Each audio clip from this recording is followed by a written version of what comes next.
Hey, what's up, everyone? Happy Wednesday. Hey, thanks for chiming in, clicking on the link to join us.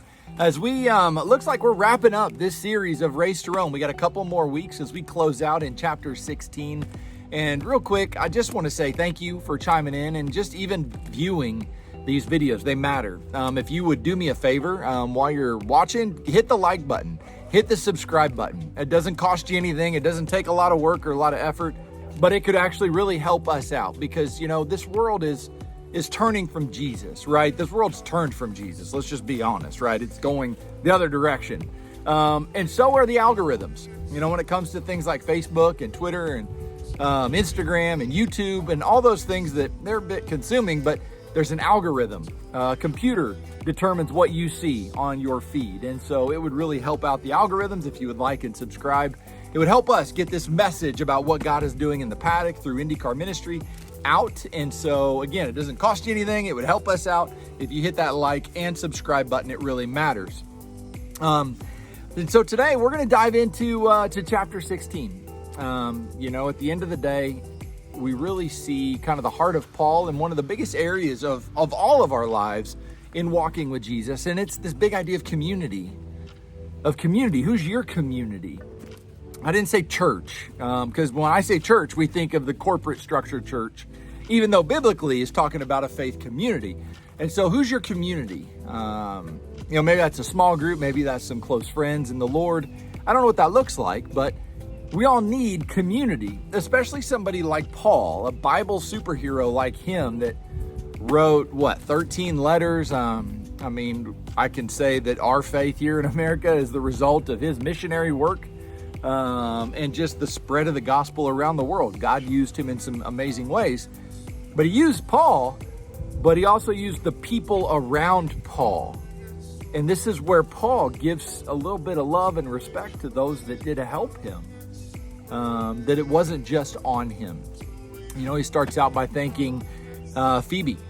Phoebe is certainly one that she has mentioned throughout a number of his letters. She was essentially the deliverer of this letter to Rome. She's been super useful and helpful for him. Priscilla and Aquila, they took him in to their home and their home church. And so there's a list of just tons of names to greet Urbanus, to greet Apelles, to greet my kinsman Herodian. I mean, all these people. And so it's real easy.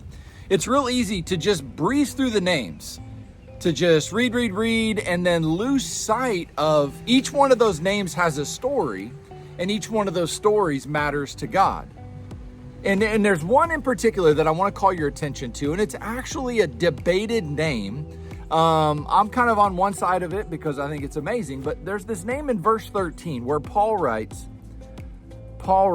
greet Rufus, chosen in the Lord, also his mother, who has been a mother to me as well.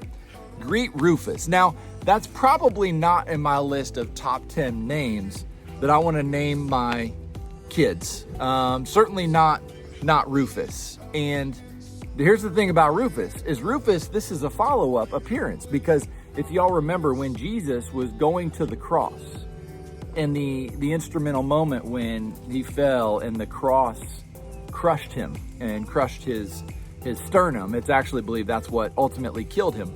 But they then ordered a guy, Simon of Cyrene, to pick up the cross and to carry that cross with Jesus and to bear the load with him. Well, Rufus is Simon's son. It's his son. And so ultimately it lays out this picture of generational influence and impact. That Simon, after carrying this cross for Jesus, carried that faith, became a follower of Jesus, carried that faith home. And here's Rufus listed as one of the people that helped Paul. And it's listed in this book of Romans. And you see, each one of these names, there's a story. Every story matters to God. It's like the old saying, every number has a name and every name matters to God. And that's exactly what is happening here. And so my question for you is, who's your community? Who are the names on your letter? You know, if you could write a letter before that day comes when you go to meet Jesus, who would you thank? Who would you greet? Who are those that have impacted your faith And I want to take it one step further. Why don't you write them a letter? Write them a letter. Doesn't have to be long. Write them a letter to say, hey, thank you.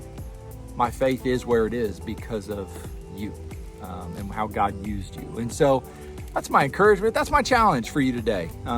You just never know how God is going to use that letter to impact somebody else's life. Anyway, y'all, hope you have a great Wednesday. We look forward to seeing you back next week.